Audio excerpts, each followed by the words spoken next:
I was so disappointed in Back in Action.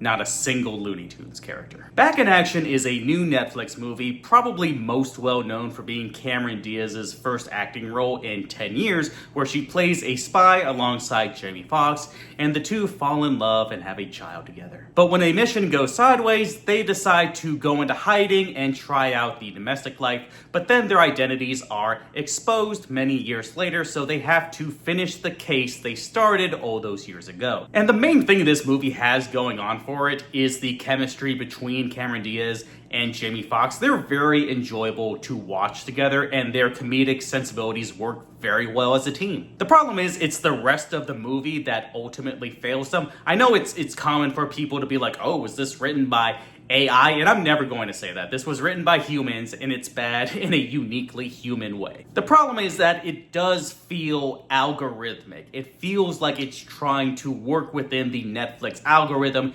to catch your attention. I mean, I think Cameron Diaz's casting certainly plays into that. Jamie Foxx as well, he's always a big draw. But everything else about the movie is so blasé. You want it to be a little bit more clever. You want it to be funnier rather than having this kind of schizophrenic identity where it doesn't know whether it wants to be like, it's trying to be an action comedy, but the action falls short, the comedy falls short. Nothing is really there like you want it. And there's actually a scene early on in the movie, so it's not spoilers for me to like talk about it. You'll see it if you watch it. That kind of sums up why this movie doesn't quite work. But there's a scene early on in the movie where they're driving. They're two kids. They have a younger son. He's like, I don't know, 10, 11, 12 or something. And he's eating Mentos, which is a weird snack for like a 10-year-old to eat in this day and age.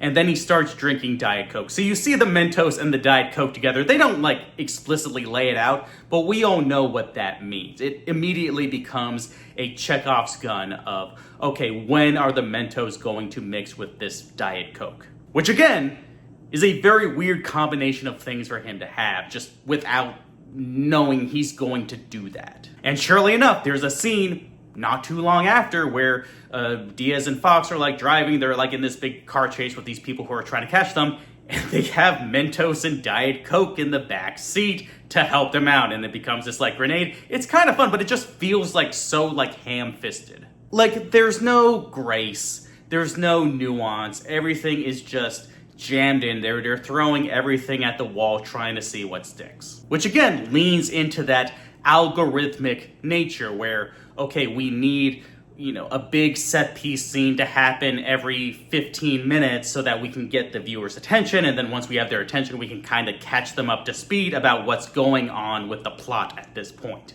It is very much a Netflix movie, and I mean that in a derogatory sense. So I would give it like a 3 out of 10 stars.